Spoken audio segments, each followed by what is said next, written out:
Good morning, good morning, good morning. Happy birthday to you, because every day is your birthday. Well, welcome to the first day of the rest of your life. Every day is your birthday if you choose to celebrate life. Anyway, here I am, in the middle of the sea, apparently. Well, it looks like I am, anyway. I'm going to walk over here a little bit, because the tide is clearly in. Oh look, by the way, there's the statue. Damien Hirst? Damien Hirst, guys? Yeah. Couldn't remember the name of the guy. So, a whole bunch of fishermen down here, by the way. I won't introduce them. Just doing a live on Facebook. So, yeah. So it's quite interesting because the water's coming in here and coming up the stairs here. It's all down here. You walk out. It's quite interesting. And then if you look over there, you've got Rapparee Cove, just over there, which is where I was a few days ago. The water even comes up onto the. It's quite bizarre. Anyway, so I'm out here at the harbour side, as you can see here, of. It really is coming up. But anyway, so today we're going to talk about the tortoise and the hare again, second chance. Which is where I'm going to be walking. The water's going to get me. This is going to be fun. Walk through the seawater. Try not to splash it too much. Yes, so we're going to talk about the tortoise and the hare part 2. We're going to talk about energy levels now, because I realised yesterday that there was something I was going to talk about, which I never actually did talk about, which was the energy levels of the tortoise and the hare. Let's do this way. See if I can get this working out now. I've been practicing the elastic band holding mechanism before I came to talk to you guys, and hopefully I've sorted it out. Yay, look at that! Worked this time. Hello viewer, by the way, I can't see who you are, but thank you for the heart, I love that. So we're going to talk about energy levels in the tortoise and the hare, because I thought it was a really cool analogy for that as well. In that, of course, you've got the tortoise who's sort of slow and ploddy and so forth, and the hare just like racing like a crazy thing. Hello Josephine, how are you doing? Thank you very much for saying hello. I've got to rush actually, I've only got a few minutes. Anyway, because I've got to get back for a call at 9 o'clock and it's 8:20 just gone past now. Right, so tortoise and the hare. I want to talk about ATP because this is something I saw yesterday. I need to do a little bit more study on this. And we're going to say happy birthday to the people whose real birthdays it is at the end, of course, and try and keep this less than 10 minutes. So I'm going to be finished before 1:30, hopefully. And it's a lot of water, isn't it? And it's coming to get me as well. Should have this little bit here where it's coming to get me. Or is it just there? It's coming to get me. Let's see if I can get this moved around a little bit more so you can see that as it's coming. There we go. Look at that. It's right behind my shoulder now. Oh, Cindy. Morning, Cindy. As you can see, I'm down by the harbour. I shall be running back up along Montpellier Grove, if you're where you won't know. Yes, you will know what it is, but anyway. Yes, tortoise and hare. So, and energy levels. So we all know about oxygen. So the aerobic exercise, people talk about aerobic exercise, it's when you've got to take the oxygen in to be able to run. So I've just run down here, and obviously I've used a lot of aerobic energy to get down here. We all know about the anaerobic energy, which is where the lactic acid builds up in your muscles. And if you were watching the Olympics and the cyclists, for example, then you will have seen them talking about how the lactic acid builds up and eventually you get to the point where you're just running on empty, you've got nothing left because you've built up that thing. Now, if you're a personal trainer or you know more about these things than I do, then I apologise if I've butchered it somewhat, but it's the general principles I'm talking about here, the three types of energy in our body. So you've got the aerobic, taking in oxygen and converting that into the things that our body needs to process for movement, generally speaking. The anaerobic exercise, which is for short-term bursts. So this is the running away from the lion thing, as far as I can tell. Quick 10 seconds apparently I read that it works for. I'm in Ilfracombe, Matt, down on the harbour side, just by the big statue of the Damien Hirst statue of the mother and baby or whatever it is. This is literally right there, which I will show you right at the end of this video as I turn it off. And I did show it at the beginning of the video, so if you watch the replay then you'll have seen it there as well. Yes, so those are the two sort of main ones that we all know about, but then there's the ATP, which is the adenosine triphosphate.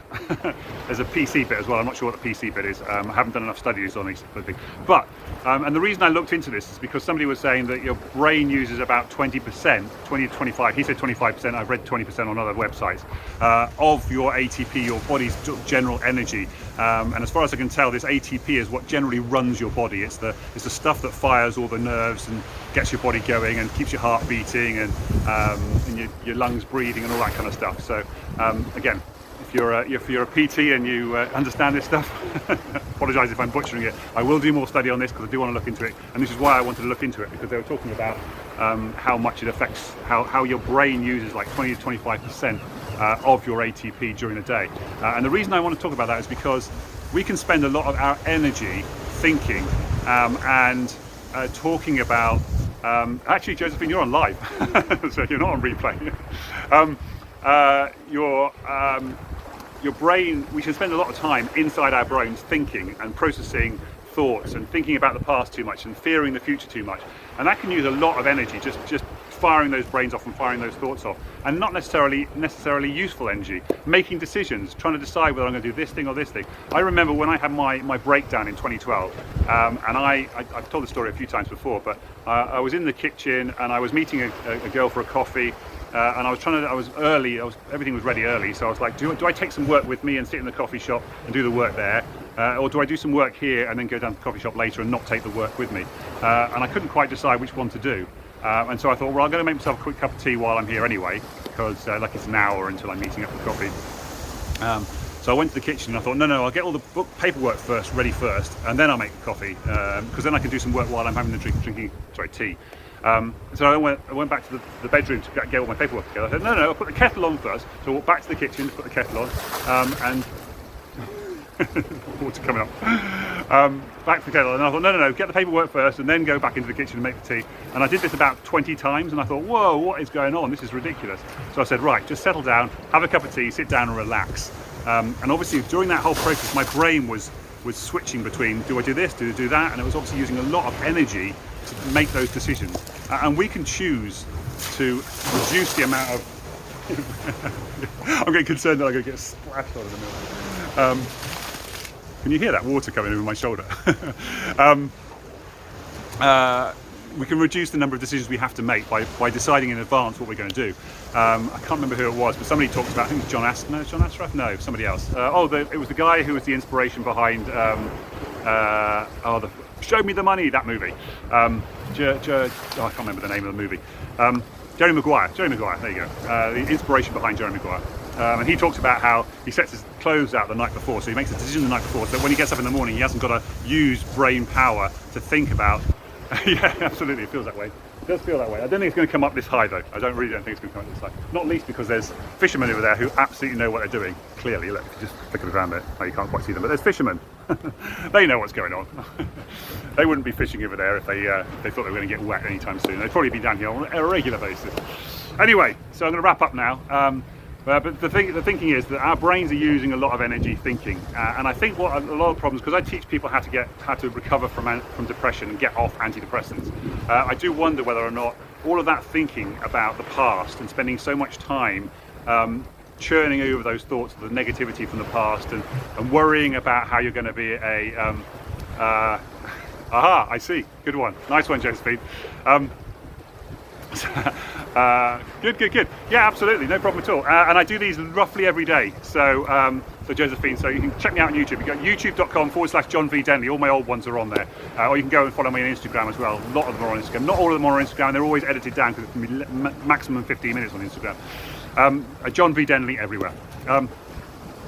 So I do wonder whether or not all that energy that we put into thinking and worrying about being a burden on other people and deciding what we're going to do and thinking about the past and worrying about the future is actually just draining people, so that when they're struggling with depression, you feel that sense of, oh, just can't be bothered to do anything, just don't feel like life is worth living, blah, blah, blah. And you have this whole sort of miserable downness. And I wonder whether a lot of that comes from just that too much thinking, too much going through our brain power and using too much of that ATP and not conserving it, because it's like a battery on your mobile phone.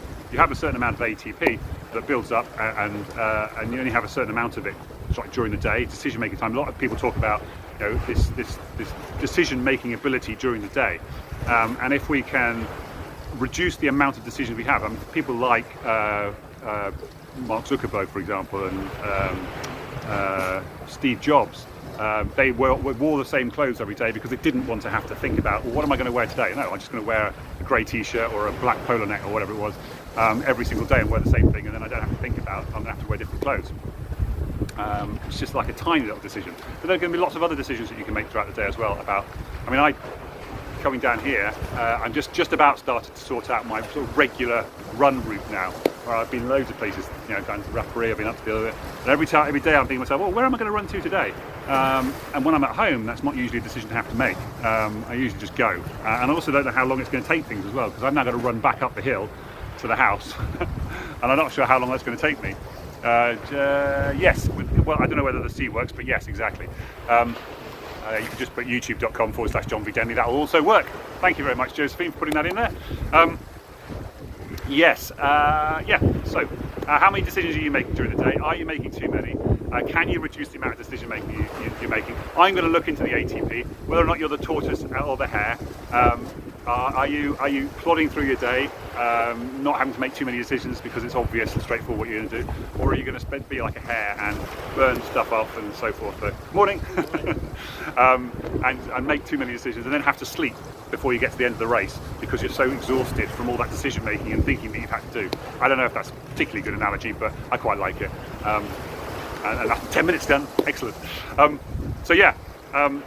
Because obviously the hare ended up going, have a sleep. I'm going to have a sleep because I can have a snooze because I'm going to win this race easily. And then the tortoise then just plods along because all he's doing is, one foot in front of the other, one foot in front of the other. That's all you need to do. Don't need to think about anything else. Just need to put one foot in front of the other, and I'll just get to the end of the race eventually. Blah blah blah. Oh, here I am at the end of the race. Oh, lovely, fantastic. Whereas the hare's like, oh, I wonder how I can beat him. I wonder how I can show how strong I am. Oh, I'm clever. Kind of stuff. So, and obviously we have these two different personalities. And if you watch yesterday's video, I talk about how those personalities can come about and how you can change those. And whether you're a fixed mindset person where you think I can never be anything different, or whether you're a growth mindset person and thinking actually I can change myself if I want to change myself, if I choose to change myself. And then I can make decisions to help that forward. So that's what I teach people, is how to change themselves from, well, they've been one way, they've got depressed, they've got miserable, life has dealt with some bad blows, they've got stuck in this negativity of the depression and the anxiety, and I teach them how to go back to the way they used to be when they used to have fun. It's the way we all used to be as children. Fun, filled, free, before life got on top of us, before the world started to invade our fun, when we used to be just carefree as children, just having fun, enjoying life. I want to help people get back to that state of sort of childhood wonder and amazement at the world. As you can see from me, I used to struggle with depression and anxiety myself, and I now don't. Josephine's just picked it up there beautifully. She said, what did she say? She said, fabulously potent energies in this video, and I want to hear what you had to say at the beginning. So there you go.